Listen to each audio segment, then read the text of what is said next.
Un muy cordial saludo para toda nuestra comunidad universitaria. Mi nombre es Wilmer Gras, funcionario de biblioteca, y en esta ocasión vamos a estar tocando el tema del formato Vancouver para la entrega de trabajos de grado. Como ustedes bien saben, en biblioteca se reciben los trabajos o los proyectos de grado en diferentes formatos. En esta ocasión, el formato Vancouver.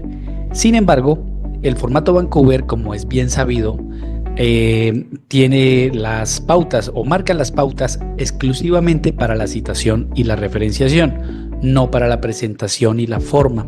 Por ese motivo, en esta ocasión vamos a combinar el formato Vancouver de citación y referenciación junto con los parámetros de presentación y forma con normas APA séptima edición. En ese orden de ideas, primero vamos a estar tocando estos criterios de presentación y de forma junto con los parámetros institucionales también, y una vez terminemos esa parte estaremos tocando la citación y la referenciación en el formato Vancouver. Pues bien, sin más preámbulos, vamos a iniciar con los parámetros de presentación y de forma en normas APA séptima edición. Sí, vamos a dividir este tema en dos partes, parámetros de presentación y forma. Vamos a empezar con la forma. La forma pues tiene que ver básicamente con los criterios que debemos tener presentes a la hora de configurar nuestro procesador de texto Word. Es decir, todo lo que tiene que ver con tipos de fuente, interlineado, márgenes, etc. Bien, les he hablado ya en lo que llevamos de la charla de los parámetros institucionales. Pues este es un buen ejemplo de estos parámetros. Para aquellos que ya conocen la norma APA séptima edición, saben que en su séptima edición APA nos permite el uso de diferentes tipos de fuentes, dependiendo de la necesidad de la información, de la necesidad que tengamos para escribir, o también depende del gusto, ¿cierto? Pues en biblioteca seguimos solicitando el tipo de fuente Times New Roman a 12 puntos. ¿Listo? Entonces, para que lo tengan muy presente, este es uno de los parámetros que se exigen en biblioteca. El interlineado debe ser doble o 2.0 con el texto justificado. ¿Listo? Aquí este es otro de esos parámetros de los que les estoy hablando, ya que para aquellos que conocen la norma saben que APA dice que se puede aplicar el texto sin justificar, pero en biblioteca se pide justificado. ¿Listo? Entonces, dejando eso en claro, ya podemos trabajar con el resto de los criterios. Márgenes deben ser uniformes de 2,54 centímetros en todas las hojas tamaño carta. La paginación debe ser consecutiva con números arábigos. En APA no utilizamos números romanos, sino arábigos. ¿Listo? Y vamos a paginar el trabajo desde la portadilla. Ahora, todas las hojas deben llevar una cornisa que no debe superar los 50 caracteres, contando entre letras, signos de puntuación y espacios entre palabras, y esta debe estar alineada al margen izquierdo en la parte superior. ¿Listo? Y esta cornisa debe venir en mayúscula sostenida. Vamos a colocarle un clip a este parámetro de la cornisa y ya lo vamos a explicar más adelante. Y el último punto a tener en cuenta son los párrafos. En normas APA, siempre que usted inicia un párrafo nuevo, este párrafo debe tener aplicada una sangría de 0,5 pulgadas en la primera línea. También lo vamos a explicar a profundidad más adelante. Muy bien, vamos a arrancar con la parte de las hojas preliminares de nuestro trabajo, ¿sí? Estas hojas, como su nombre lo dice, preliminares, son las primeras hojas de nuestro documento. Son las hojas protocolarias, son las hojas que presentan la información general de nuestro documento, de nuestro trabajo, ¿sí? Entonces, estas hojas deben venir en el orden en el que lo vamos a indicar a continuación. Ya después de estas hojas preliminares, cuando empieza el contenido de mi documento, puedo organizar mi trabajo de acuerdo a la necesidad, ¿cierto? De acuerdo al criterio, de acuerdo a las indicaciones de mi escuela, de mi director de proyecto de grado, etcétera, ¿cierto? Pero las hojas preliminares vamos a mantenerles el orden que vamos a mencionar a continuación. Empezando con la portadilla. Aquí tenemos nuestra portadilla. En otras normas se trabaja con portada y contraportada. En normas APA solo vamos a estar trabajando con una hoja en la cual vamos a consignar toda la información de nuestro proyecto de grado, de nosotros como autores y la información institucional que se requiera. ¿Listo? Pues desglosemos un poquito esta portadilla para poder entender qué información se requiere. ¿Listo? Vamos a empezar con la cornisa. Recuerdan que les estaba mencionando acerca de la cornisa. Pues bien, aquí la tenemos en la parte superior al margen izquierdo. Aquí empezamos con algunas dudas, algunas preguntas, y la primera vendría a ser: ¿qué es la cornisa? Pues la cornisa no es más que un encabezado el cual, como ya lo leímos anteriormente, debe venir en mayúscula sostenida. Esta cornisa no debe superar los 50 caracteres contando entre letras, signos de puntuación y espacios entre palabras. ¿Listo? Además, esta cornisa debe ser exactamente la misma desde la primera hoja hasta la última. Bien, aquí podría venir otra pregunta y es la siguiente: ¿qué debo colocar en esa cornisa, cierto? Pues bien, básicamente lo que vamos a hacer es que vamos a tomar el título de nuestro trabajo de grado y, usando nuestras palabras, vamos a sintetizarlo o a resumirlo creando una frase que no supere los 50 caracteres y lo vamos a plasmar acá en mayúscula sostenida. ¿Listo? Vuelvo y lo repito: el título de mi trabajo de grado, pero sintetizado con mis propias palabras, resumido en una frase corta, y lo plasmamos aquí en mayúscula sostenida. Esa va a ser nuestra cornisa. Y ya, debe ser la misma desde la primera hoja hasta la última. Y como pueden ver, enfrente tenemos la paginación, números arábigos, parte superior, al margen derecho. ¿Listo? Teniendo esas dos cositas en claro, ya es el momento de organizar la información de mi portadilla.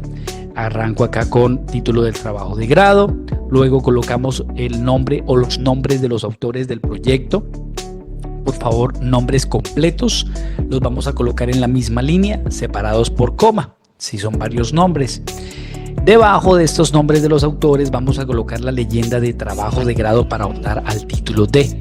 ¿Listo? Entonces aquí colocamos a qué título estamos optando.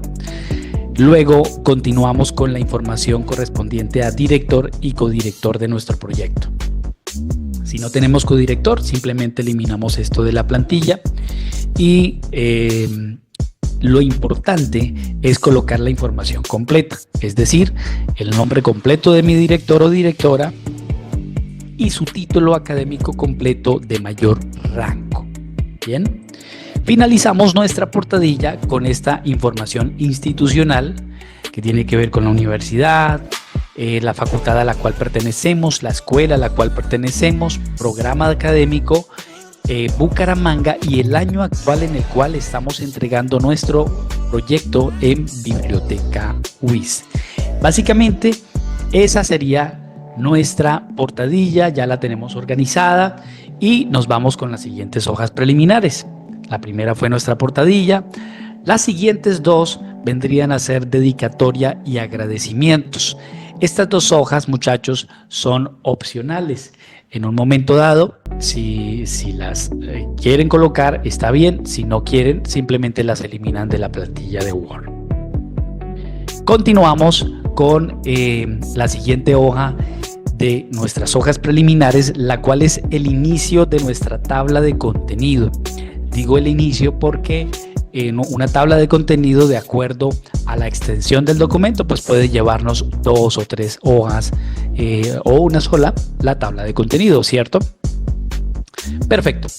Entonces, puntos importantes a tocar en la tabla de contenido. Introducción, referencias bibliográficas y apéndices no llevan número de capítulo. ¿Listo? Es decir, si nuestro documento en el contenido inicia con introducción, la tabla de contenido va a iniciar con introducción, pero no le vamos a aplicar un número de capítulo. Los números de capítulo solo se le colocan al contenido del trabajo, ¿sí? Cuando ya arrancamos con la temática de nuestro documento. ¿Listo? Como pueden ver, una tabla de contenido alineada a la izquierda, tanto números de capítulo como los ítems principales, y adicionalmente destacar que el ideal es que la tabla de contenido sea automática, es decir, que facilite la navegación dentro del documento dando solamente un clic encima de cualquiera de los títulos. ¿Listo? Bien.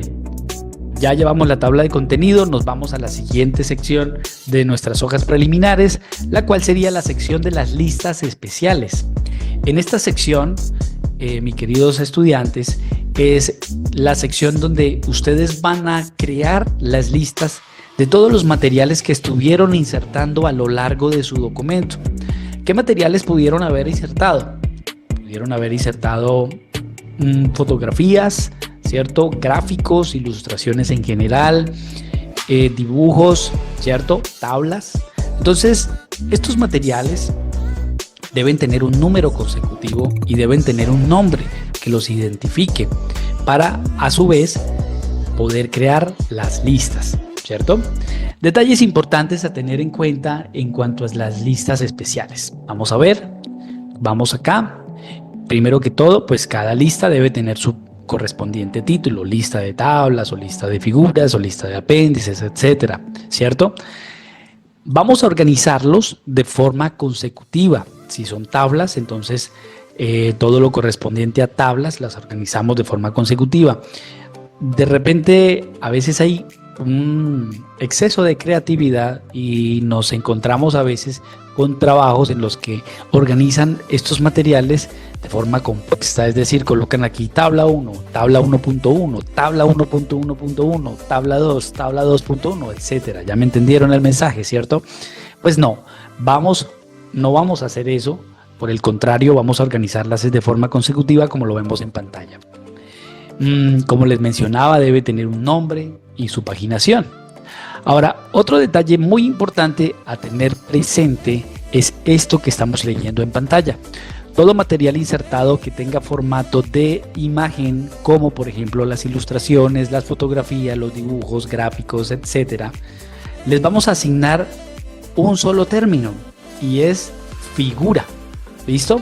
Y por ende realizamos una respectiva lista de figuras, como lo podemos ver aquí en pantalla. ¿Qué quiere decir eso? Lo vamos a explicar un poquito mejor. Vamos a decir que usted colocó en su documento gráficos, fotografías y dibujos, ¿cierto? Entonces usted no va a colocarle ese término a cada uno de esos materiales, fotografías, dibujos y gráficos, y no va a crear lista de fotografías, gráficos y dibujos, sino que va a colocarle el mismo término figura a cada uno de esos materiales y por ende va a crear una lista de figuras. Vamos a englobar todos esos materiales en el mismo término figuras y su respectiva lista de figuras. Suena un poco repetitivo, pero básicamente así es. Diferente de las tablas. Las tablas sí vendrían aparte, colocamos la respectiva lista de tablas. Entonces, en ese orden de ideas, tendríamos lista de tablas, lista de figuras y de repente otra lista que puede venir en nuestro trabajo sería la lista de apéndices. La lista de apéndices no es un requisito, pero es de acuerdo a la necesidad, es decir, si usted requiere crear una lista de apéndices, pues estos serían los criterios a tener en cuenta. Primero que todo, aclarar un poquito qué son los apéndices, ¿cierto? Bien, los apéndices son los mismos que conocemos en otras normas como anexos, ¿sí? Por ejemplo, en ICONTEC se conoce como anexo. ¿cierto? Bueno, señor, pero ¿qué son los anexos y qué son los apéndices? ¿Qué significa eso? ¿Qué son? Pues básicamente, muchachos, los anexos o los apéndices son todo material complementario que ayuda a comprender, a evaluar, a explicar o a apoyar, a soportar mi investigación, mi estudio o el argumento que estoy presentando, ¿cierto? Entonces, bueno, no, señor, pero quede igual. ¿Pero qué son? Bueno, básicamente un criterio que nos podría ayudar a decidir qué dejamos como apéndice o qué no es la extensión, ¿sí? ¿Por qué? Porque los apéndices suelen ser a veces extensos, ¿sí? Grandes, es decir, vamos a hablar de una serie de fotografías, varias fotografías, las cuales las voy a colocar todas seguidas, ¿cierto? Una serie de, no sé, inventarios, de tablas, bastantes gráficos, una serie de instrucciones, pruebas, manuales, etcétera, ¿sí? ¿Qué sucede? Que al ser extensos van a causar una distracción porque rompen con la secuencia del texto que yo llevo, ¿cierto? Del documento. Entonces, al hacerlo, causa una distracción. Para que esto no suceda, el lugar donde nosotros vamos a ubicar esos apéndices es después de referencias bibliográficas. Es allá donde los vamos a colocar, organizados. Bueno, ¿y cómo los tengo que organizar? De manera alfabética si no son mayores a 27 apéndices. Ya si superan los 27 apéndices, los podemos organizar de manera numérica, ¿sí? Alfabética si son menos de 27, numérica si superan los 27 apéndices. ¿Listo, muchachos? Bien, esperamos que quede claro qué son los apéndices. Usted debe tener como autor de su proyecto ese criterio para definir qué va a dejar como apéndice y qué no. ¿Listo? Por ejemplo, una tabla o una fotografía o un gráfico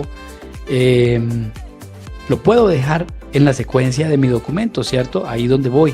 Pero si ya uso una serie de materiales que causan una distracción y que no es necesario, no es obligatorio dejarlo ahí, pues mejor los ubico como un apéndice después de referencias bibliográficas. Bien, ahí no para el tema de los apéndices. Hay un caso en particular que suele suceder y es el siguiente. A veces en las escuelas o los directores exigen, ¿cierto? Cierto límite de páginas en un proyecto de grado, ¿cierto? Vamos a decir, poner un número 70 páginas, 80, 100, qué sé yo. Y a veces, cuando tenemos apéndices en el documento, estos hacen que el documento quede mucho más extenso, mucho más largo, ¿cierto? Si ese llega a ser su caso y necesita reducir las páginas, la solución es la siguiente. Vamos a extraer esos apéndices del documento. ¿Se acuerdan que los teníamos allá después de referencias bibliográficas? Pues vamos a retirarlos, vamos a sacarlos de allá y en su lugar lo que vamos a hacer es crear una carpeta en nuestro computador, en nuestro portátil. Creamos una carpeta en el escritorio, la llamamos apéndices. Ahí vamos a meter esos apéndices organizados de forma alfabética o numérica, según sea el caso, y la vamos a comprimir y la dejamos lista. ¿Lista para cuándo? Lista para el momento en el que yo entregue mi trabajo en biblioteca, porque esa carpetica también debo subirla junto con mi documento. ¿Listo? Entonces, señor, no tengo que crear la lista de apéndices, ¿cierto? Porque como ya no está ahí en el documento, pues no creo la lista. La respuesta es sí, debemos crear la lista de todas maneras. ¿Por qué? Porque esos apéndices se han mencionado a lo largo del documento y es necesario que se relacionen en una lista. La única diferencia es que no vamos a colocar la paginación como pueden ver en pantalla, ¿cierto? En lugar de la paginación vamos a colocar esta leyenda que dice: los apéndices están disponibles en el repositorio institucional. Y ya, de esa manera lo solucionaríamos, nuestro documento queda un poco más sintetizado y podemos continuar con nuestro proceso. Perfecto. Otra lista que podría venir en nuestro documento, pero que no es un requisito como tal, es el glosario. El glosario vendría a ser importante, pero vuelvo y repito, no es un requisito, pero sí es importante tener en cuenta que los términos deben venir organizados alfabéticamente y que las definiciones deben iniciar con minúscula. Es los únicos detalles a tener en cuenta.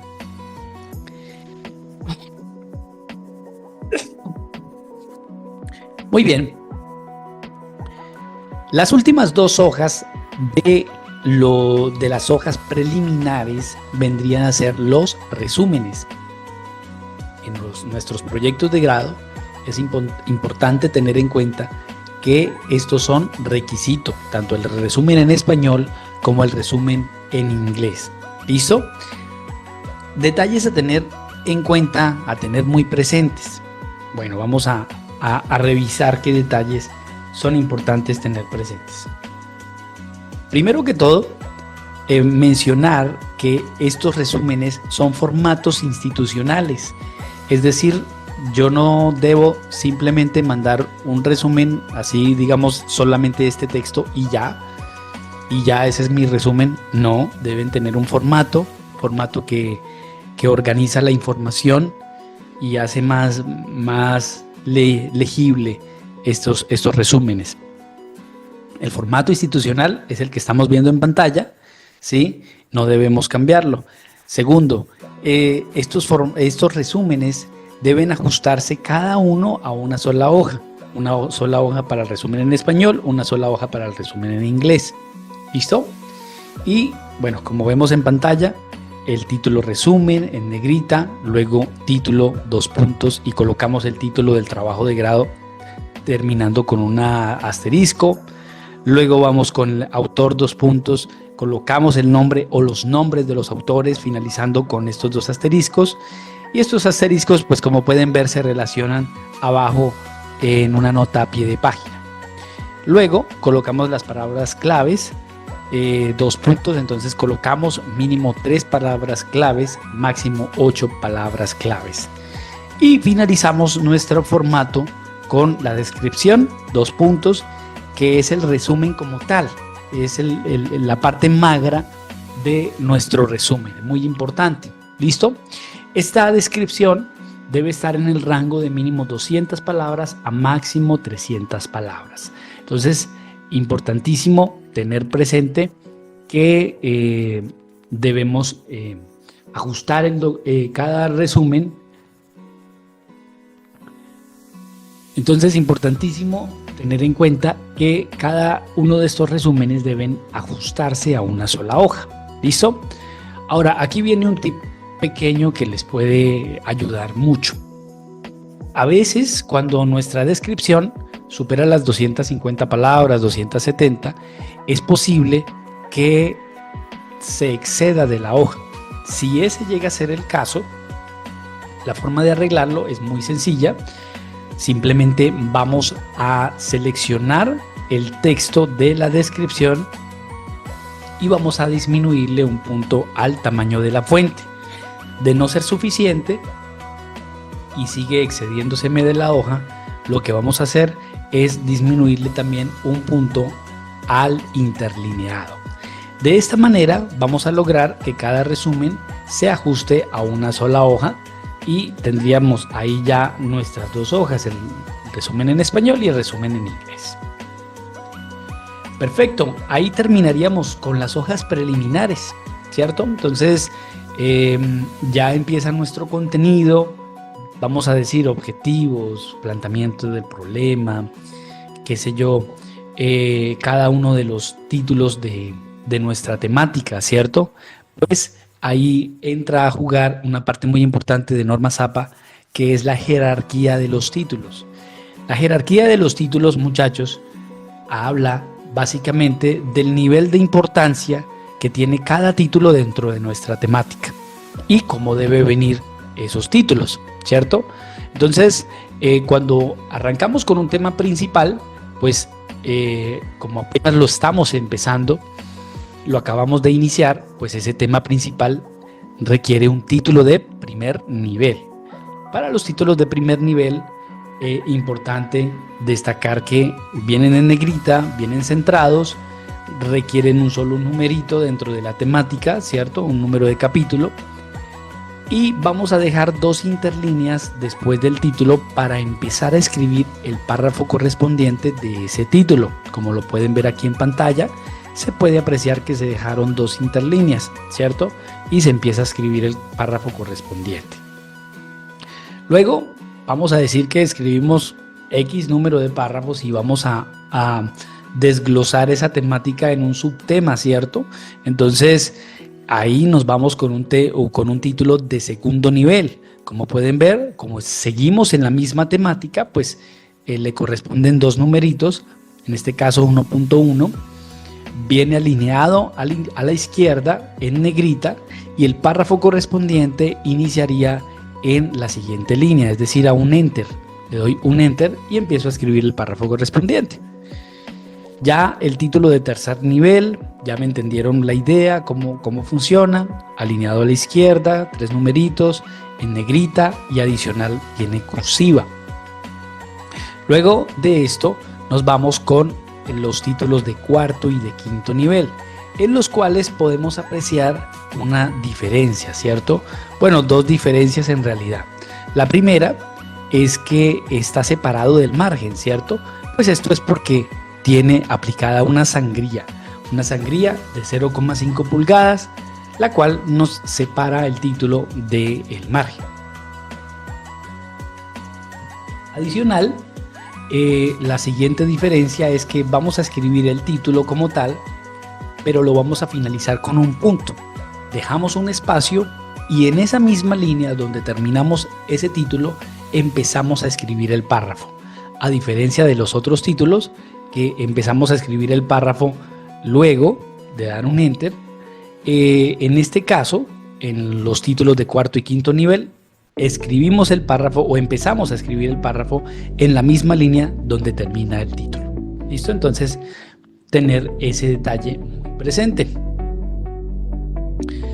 En cuanto al texto, les mencionaba al inicio que debe venir justificado, que los párrafos deben iniciar con una sangría de 0,5 pulgadas. Pues bien, el texto tendría que verse así como estamos viendo en pantalla, ¿cierto?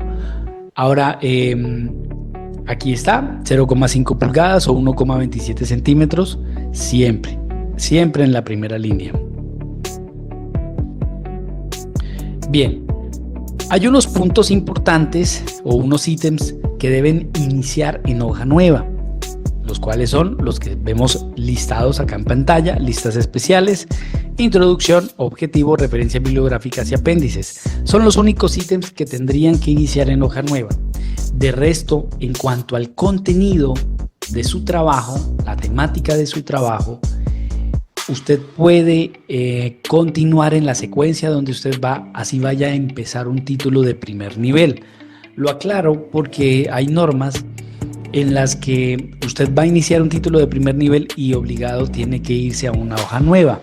En este caso no, en normas APA podemos continuar en la secuencia en donde vamos y los únicos ítems que empezarían en hoja nueva como requisito pues son los que acabamos de ver en pantalla. Muy bien, ya estuvimos hablando de las listas de tablas y las listas de figuras, cómo crear cada una de estas listas de los materiales que insertamos en nuestro documento, pero ahora hablemos del formato que hay que seguir. Pues bien, en normas APA séptima edición, el formato tanto para tablas como para figuras es el mismo. Empezamos en la parte superior izquierda de la tabla o de la figura, del material como tal. ¿Listo? En la parte superior vamos a colocar el término correspondiente tabla o figura en negrita junto con el número consecutivo que le corresponda. Bien, debajo vamos a colocar el nombre o título de esa tabla o de esa figura, el cual debe ser corto pero explicativo. No vamos a colocar títulos tan grandes que de repente se parecen más a un párrafo que a un título. ¿Listo? Un título corto pero explicativo. Debajo del título vamos a insertar la tabla, ¿cierto? Y en este punto quiero hacer una aclaración, ya que de repente en normas ZAPA este es un detalle que no gusta mucho.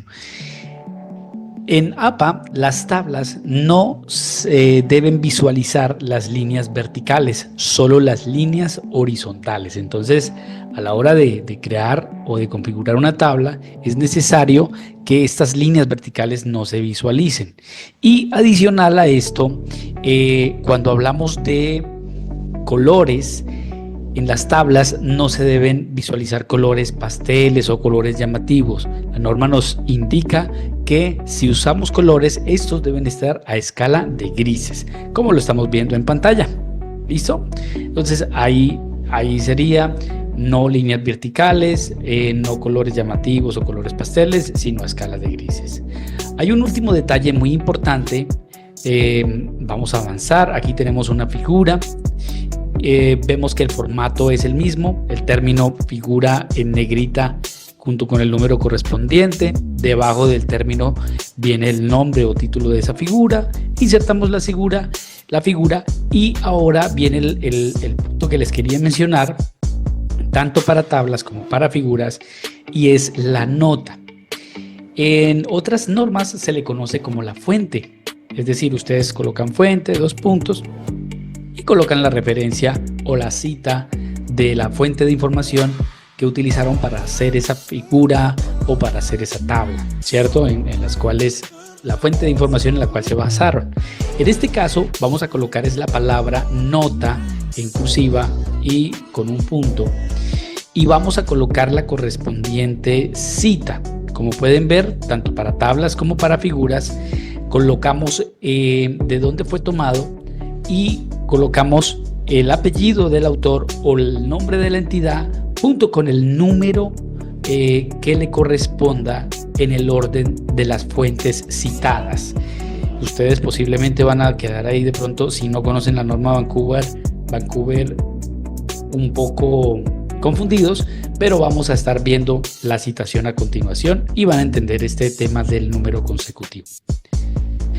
Mencionar que el formato Vancouver es, pues como ya lo saben, un conjunto de normas de edición de textos para elaborar las citas como las referencias, y está sustentado por un documento oficial que emite el Comité Internacional de Editores de las Revistas Médicas desde 1978, con el objetivo de apoyar la actividad editorial en el ámbito de las investigaciones, sobre todo en el área de la salud. Sin embargo, otras disciplinas también aplican este formato. ¿Listo? Perfecto, pues sin más preámbulos vamos a hablar de la citación en el formato Vancouver.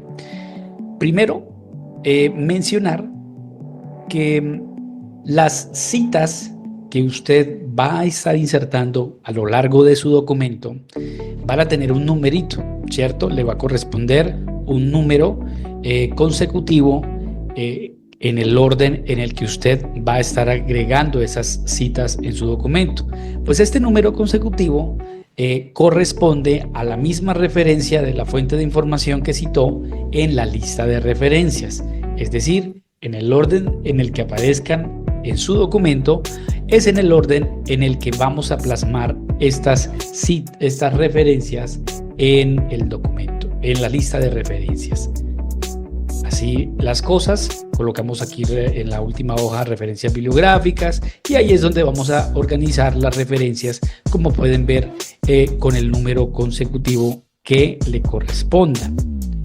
Por ejemplo, si vemos acá, encontramos la primera cita en este documento o en este texto, la cual corresponde a la primera referencia, la segunda con la segunda referencia, etcétera. ¿Listo? Teniendo eso en claro, hablemos de las partes más importantes de la citación en Vancouver. Primero, mencionar que en Vancouver existen los formatos de citación que existen en cualquier otra norma o en cualquier otro formato. Bien, ¿a qué hago referencia?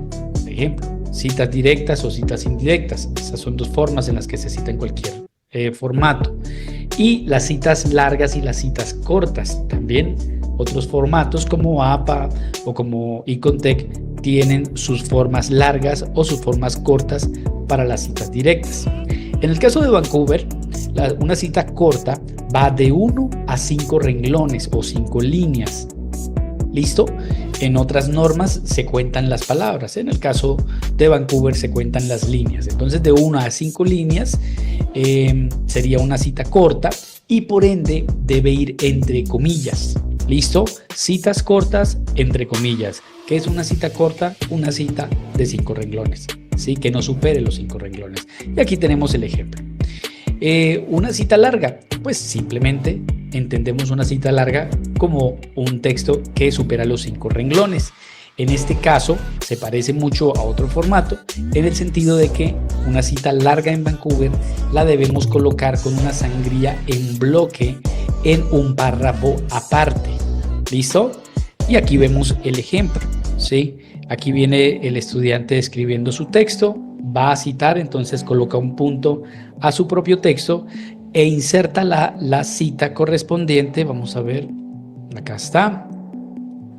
Inserta la cita correspondiente, pero con sangría en bloque al párrafo que está citando y al final le coloca su numerito consecutivo que corresponde a la fuente.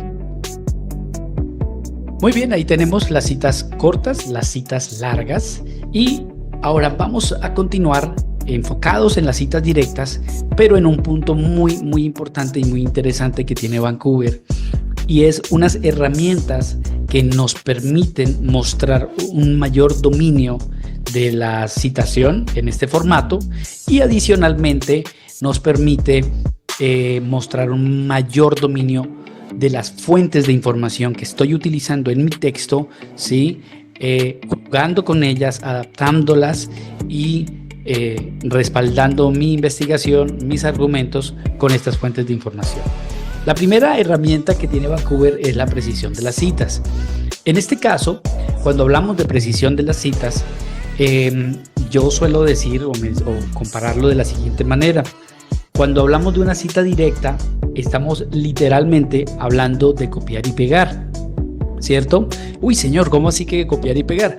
Pues sí, porque usted debe tomar ese texto que va a citar en forma directa, debe tomarlo tal cual como aparece en el libro o en la fuente de información, en la página web, en el artículo, donde sea. Eso quiere decir que si debe tomarla tal cual como está, tal cual como aparece originalmente, debemos también traer los errores que tenga esa cita o esa fuente, ¿cierto? Porque es una cita directa, si no, no lo sería. En este sentido, pues es posible que nos traigamos en esa cita o en ese texto errores ortográficos, gramaticales, de puntuación, etcétera, ¿cierto? ¿Y qué va a suceder? Que el lector, cuando lea mi texto o las citas que inserto en mi texto, va a pensar que ese error es mío, esos errores van a causar distracción en el lector y esas son las cosas que no queremos. Para que eso no suceda, el formato Vancouver nos permite utilizar la palabra sic en latín, que significa así fue escrito, inmediatamente después del error que encontramos en dicho texto. Y aquí tenemos el ejemplo. Aquí abre comillas y dice: el estudio también mencionó que existía un alto índice de comorbilidad asociada con el abuso o dependencia del alcohol. Entonces, en este caso, el autor encuentra un error y lo coloca la palabra sic en latín entre corchetes para declarar que este error viene originalmente de la fuente. La siguiente herramienta es omitir material. La norma nos dice: use puntos suspensivos entre corchetes en una oración cuando sea pertinente omitir material incluido en la fuente original. Entonces, ¿esto con qué fin se hace? Esto se hace con el fin de unir dos oraciones de un mismo párrafo. Por ejemplo, cuando usted tiene un texto y va a citarlo, pero de repente ese texto es muy largo y ciertas partes del texto no son relevantes o se salen del tema, etcétera. En este caso, usted puede utilizar esta herramienta, 3 puntos suspensivos entre corchetes, y de esa manera va a unir esas dos oraciones o esos dos textos, ¿sí?, declarando que está omitiendo material.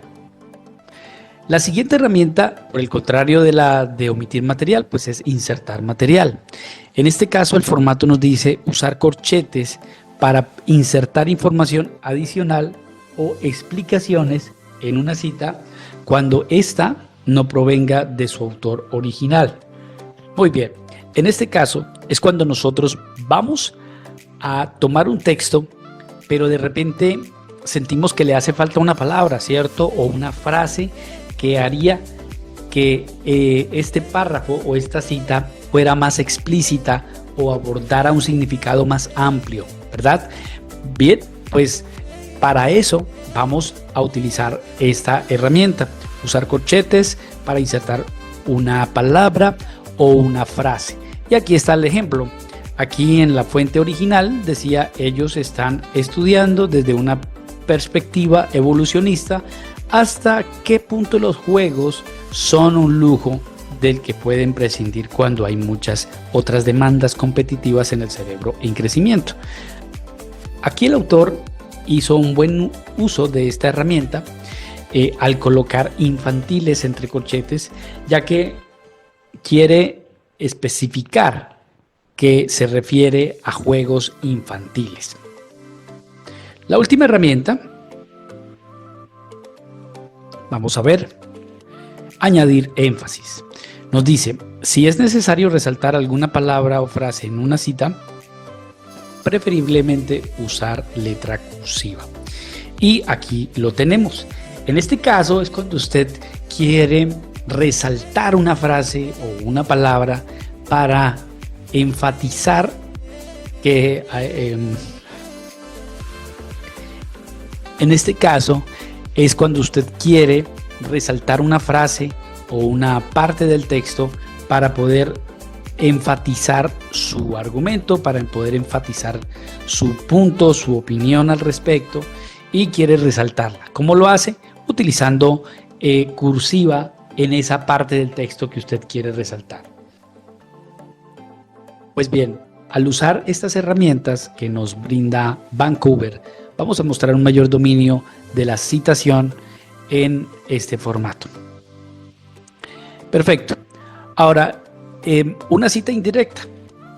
¿Quiénes saben qué es una cita indirecta? Yo creo que ya en este momento de la academia ya se sabe que es una cita indirecta. Sin embargo, es bueno siempre resaltar que una cita indirecta son las mismas que conocemos como parafraseos, las cuales son citas en las que utilizamos nuestras propias palabras para mencionar lo que otro autor ya dijo, ¿cierto? Una opinión, una afirmación que haya hecho otro autor, la vamos a expresar con nuestras propias palabras. En ese sentido, una cita indirecta no va a tener comillas, no la vamos a encerrar entre comillas, sino que vamos a plasmarla dentro de nuestro texto. Esa cita, ese parafraseo, esa cita directa va a ir englobada dentro de nuestro texto sin necesidad tampoco de irnos a un párrafo aparte ni tampoco agregar comillas. Y aquí pues está el ejemplo, ¿sí? Al final colocamos el numerito. Hablando del numerito, pues este es el momento de hablar de cómo vamos a colocar estos números que corresponden o que representan esas fuentes. Pues para eso vamos a hablar de la forma integral y de la forma no integral de citación en Vancouver. Hablemos de la primera, citas integrales. Son aquellas en donde el nombre del autor forma parte de la oración. El nombre se integra dentro del texto, el número de la referencia se escribe después del apellido del autor y antes de citar su idea. Y aquí tenemos el ejemplo, ¿sí? Como dice Londoño 5, la mortalidad infantil conduce a empeorar la calidad de vida de Medellín. Entonces, vuelvo y repito, dicho en otras palabras, hacemos parte de la oración o hacemos parte de ese texto que estamos citando al apellido del autor junto con el número que le corresponde. Londoño 5, como dice Londoño 5, la mortalidad infantil, ¿sí? Ahí estamos haciéndolo parte de esa oración y por ende lo vamos a colocar al inicio de la cita. Cabe resaltar que esto aplica también para citas indirectas, por eso tenemos aquí este otro ejemplo en el que el apellido del autor junto con su número consecutivo, pues también lo tenemos acá en este primer ejemplo y acá en su forma directa y entre comillas. Entonces, cita integral o cita no integral aplica para citas directas o indirectas. Hablemos de la no integral. Pues en este caso nos dice que no se menciona el nombre del autor dentro del texto. Y aquí nos da un ejemplo. La mortalidad infantil conduce a empeorar la calidad de vida de Medellín. Entre paréntesis, 5. Y finalizando con un punto. Importante mencionar que ustedes pueden utilizar paréntesis o pueden utilizar corchetes para colocar el número de las citas, pero la intención o la idea es que haya uniformidad a lo largo del documento. ¿Qué quiere decir? Que si decido usar corchetes, pues en todo el documento voy a estar usando corchetes para los números de las citas, de las fuentes. Si decido utilizar paréntesis, en todo el documento voy a utilizar paréntesis para que mi documento sea uniforme. Concluyendo este punto, vemos que en las citas no integrales el número va al final de la cita como tal, ¿sí? Junto con un punto al final. Siempre recordar colocar el punto. ¿Listo? Y aquí pues tenemos el ejemplo para la cita directa. Tenemos la cita indirecta y la cita directa entre comillas, pero al final se coloca solo el número. Ya aquí en este punto es importante resaltar un caso y es la cita indirecta con más de un autor o fuente.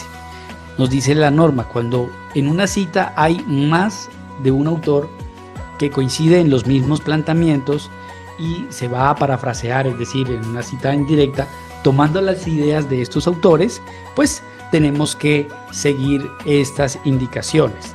Nos dice, cuando ponemos una coma, es porque estamos mencionando autores que ya están citados en el texto y no son continuos. Es decir, la coma es para los saltos y los guiones para establecer continuidad en la lista de referencias. Por eso tenemos acá, por ejemplo, este parafraseo, esta cita indirecta, la cual dice 1,4. ¿Qué significa? Que en la lista de referencias la fuente número 1 y la 4 son las que están englobadas en este parafraseo, o diferente de esta, en la cual en este parafraseo, en todas estas, o bueno, en esta idea que se está parafraseando en este texto, están englobadas las fuentes 4, 5, 6 y 7. Por eso se coloca 4-7. Muy bien. Este caso, para las citas indirectas, es muy importante tenerlo presente. Y en este caso es cuando queremos plantear una cita indirecta, pero con los planteamientos de diferentes autores que coinciden en la misma idea. Para poderlo hacer tenemos dos formas. Una, utilizar guiones y la otra, utilizar comas. ¿Sí? ¿Por qué guiones y comas? Porque vamos a mencionar las ideas de varios autores. Entonces, ¿qué sucede? Utilizamos coma cuando estamos planteando las ideas de diferentes autores que ya están citados en el texto, pero que no son continuos. Entonces, aquí tenemos un ejemplo, ¿sí? Se presenta aquí la idea y entre paréntesis colocamos 1,4. ¿Por qué 1,4? Porque esta idea o bueno, esta cita indirecta engloba a la fuente en la lista de referencias, la fuente número 1 y la número 4. Diferente de este ejemplo.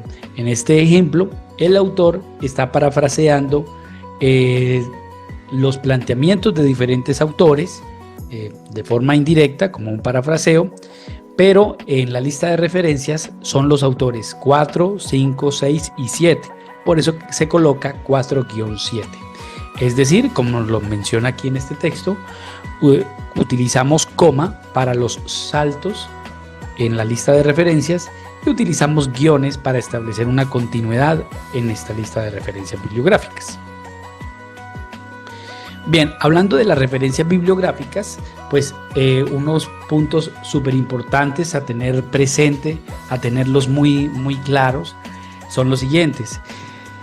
El listado de referencias bibliográficas es en el cual vamos a organizar los elementos suficientes para la correspondiente identificación y posterior recuperación.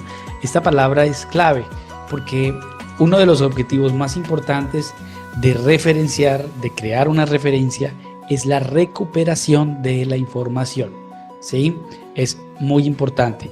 Para que eso se logre, la referencia debe tener todos los datos que establece la norma y, por ejemplo, si hay enlaces, estos enlaces no deben estar rotos para que permita dirigirme a la fuente original. ¿Listo? Ahora, las referencias deben estar ordenadas según el número correlativo en las citas, eso ya lo habíamos mencionado. En el caso de haber sido citadas en el texto, el número de la cita en el texto y el de la referencia pues deben coincidir. Solo se debe referenciar las fuentes que fueron citadas en el cuerpo del documento. Ese es otro punto súper importante. ¿Qué quiere decir eso? Quiere decir que si cité en mi documento, vamos a decir 32 fuentes, ¿sí? Solo por poner un número. ¿Cuántas fuentes deben estar referenciadas en mi documento, en la lista de referencias? Pues 32. No debe existir menos de 32 o más de 32. Deben ser exactamente las mismas fuentes. Ahora, el número de la cita aparecerá seguido de un punto, alineado a la izquierda y formando una columna separada de los cuerpos de las referencias. Y los nombres de pila de los autores se abrevian a la inicial y se colocan tras los apellidos. Veamos eso acá. Aquí podemos visualizar los elementos básicos que se requieren para poder armar una referencia bibliográfica. Y bueno, señor, ¿y cuál es el orden? Pues el orden va a depender del tipo de fuente o cantidad de autores en una misma fuente. Entonces es muy importante tener presente que si ustedes van a referenciar o a citar utilizando un gestor bibliográfico o lo van a hacer de manera manual, es importante tener claro que debo investigar estos datos: el autor, el título, el año, la edición, volumen, lugar, editorial, que si es con una URL o que si es con DOI, etc. Ya a partir de acá podemos ver un ejemplo de cómo tendría que visualizarse ese listado de referencias bibliográficas con los números, como lo acabábamos de mencionar. Una columna de los números con un punto y luego vendrían las referencias correspondientes. Y a partir de este punto vienen ya lo que son los diferentes tipos de referencias dependiendo del tipo de autor o del tipo de la fuente. Por ejemplo, referencias con más de 6 autores. ¿Qué nos dice la norma? Nos dice: para referenciar fuentes con más de 6 autores se puede optar por 3 opciones. La primera, se puede mantener la referencia con todos los autores que aparecen en esa fuente, es decir, armo es una referencia completa y si hay 20, 25 autores los coloco a todos. Sin embargo, esto no es lo más aconsejable. De repente se recomienda hacer uso de las siguientes 2 opciones. Nos dice nombrar a los primeros 3 o 6 autores seguido de la expresión en latín et al.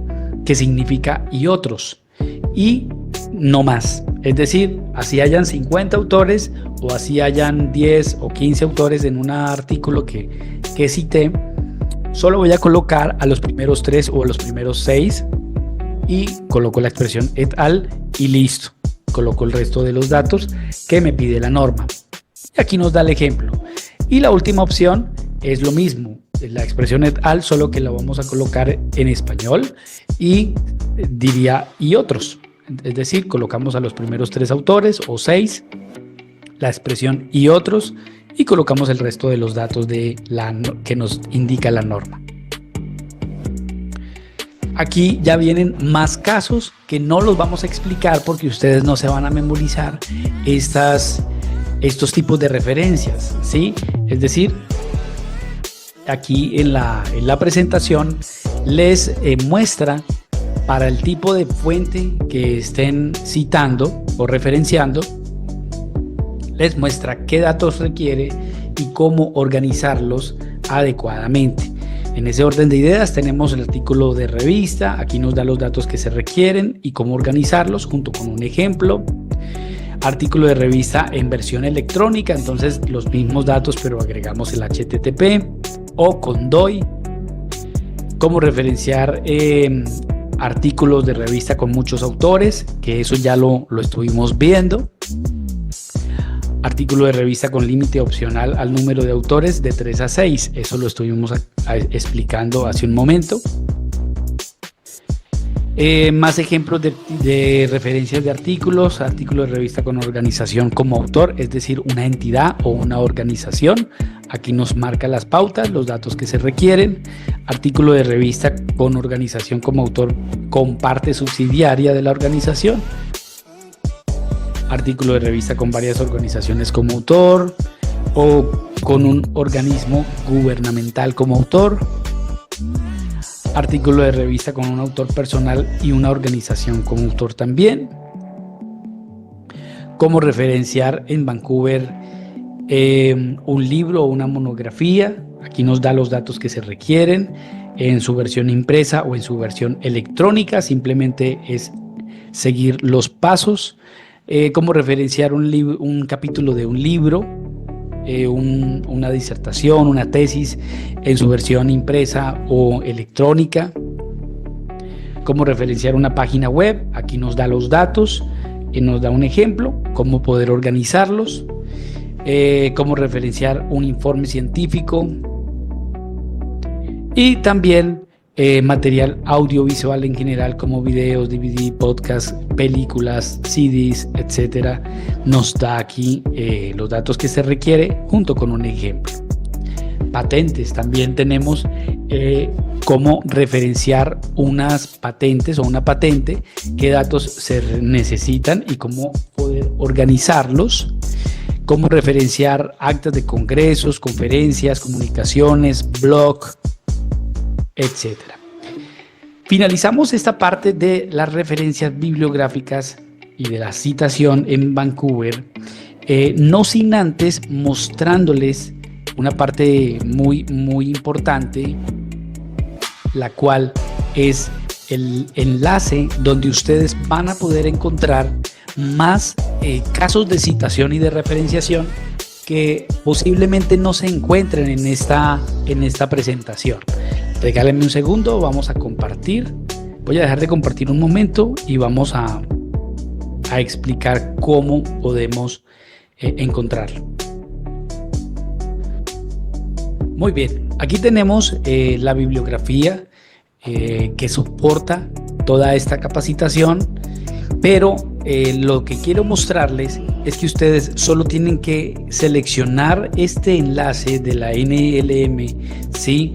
Para poder ir a el lugar fuente en donde van a encontrar todos los casos de citación y de referenciación que de repente no se encuentran en esta presentación. Pues bien, aquí está la National Library of Medicine. Es el lugar en donde ustedes van a encontrar todos los casos de citación y de referenciación básicos. Como ustedes pueden ver, aquí podemos cambiarlo a español y podemos navegar en cada uno de los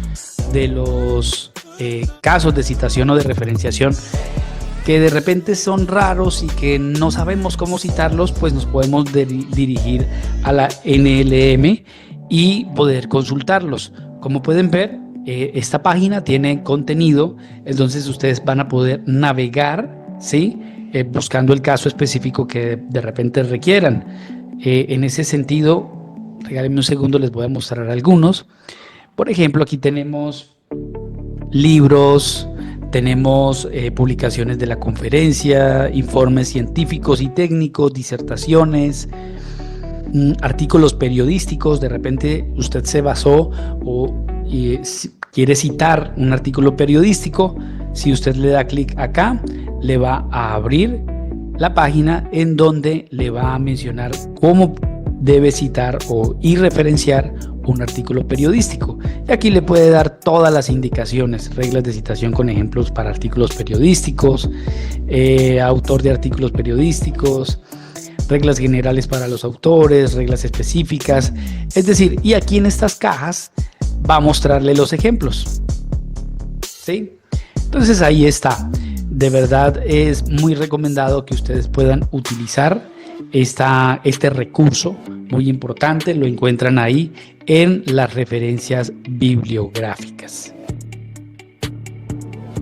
Recuerden, solamente van a tener que seleccionar el enlace que está en la primera referencia de la bibliografía.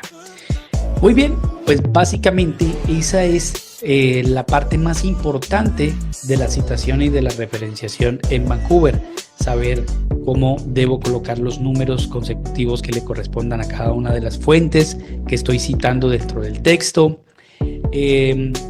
cómo debo hacer uso de esas herramientas que me permite Vancouver utilizar en citas directas, el omitir material, insertar material, etcétera, y las referencias bibliográficas que puedo utilizar en la presentación de PowerPoint que están viendo en pantalla.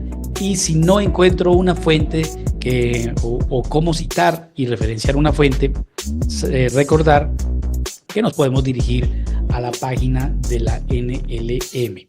¿Listo? Perfecto. Vamos a continuar ahora con el último punto: recomendaciones para el envío del trabajo de grado en la biblioteca. Primero, mencionar que todos los procesos son virtuales, son en línea, ¿cierto? Y simplemente nos tenemos que dirigir a la página de la biblioteca. Una vez en la página de la biblioteca, tenemos que dirigirnos al icono que dice trabajos de grado. Y al darle clic ahí, pues nos va a mostrar la página en donde van a encontrar todo el material que les he mencionado. Aquí pueden ver los videotutoriales en la negrita. Regálenme un segundo, voy a aumentar la pantalla un poquito. Aquí encuentran el videotutorial de Norma Zappa, que es el que estamos viendo en pantalla, la guía de presentación de PowerPoint que vimos en esta ocasión, y la plantilla de Word que ya tiene todos los parámetros de presentación y forma ya configurados para que ustedes lo puedan utilizar. ¿Listo? Ahora, ¿qué van a tener que hacer? Van a tener que darle clic aquí donde dice instructivo detallado para que se las habilite la página del repositorio institucional, donde ustedes van a tener que crear su cuenta como estudiantes y subir su proyecto. ¿Cómo lo tienen que subir? Tienen que subir los documentos requisito de su proyecto de grado, los cuales son estos tres: el documento, que es su proyecto de grado que hizo en Word y que lo convirtió a PDF, la nota de proyecto, la cual debe venir firmada por director y por calificadores y debe ser la nota oficial de su escuela. ¿Listo? Y la carta de autorización de uso a favor de la UIS, la cual también es un requisito. Esta carta la encuentran en la página de la biblioteca donde les acabé de mostrar, y deben diligenciar la información en la cajita de información. Aclarar aquí que este es un formato institucional, es decir, no deben cambiar esta información, solamente diligenciar estos campos y ya convertirla a PDF y subirla en el repositorio institucional. ¿Qué hay con estos dos? Bueno, esta es la carpeta de apéndices comprimida para el caso del estudiante que decide no agregar esos apéndices dentro del documento, sino que los sube aparte en esa carpetica comprimida, solo para ese caso. Y la carta de confidencialidad es exclusivamente para el caso del estudiante que junto con el director llegan al acuerdo de que este trabajo no se debe publicar por un periodo de tiempo, ¿cierto?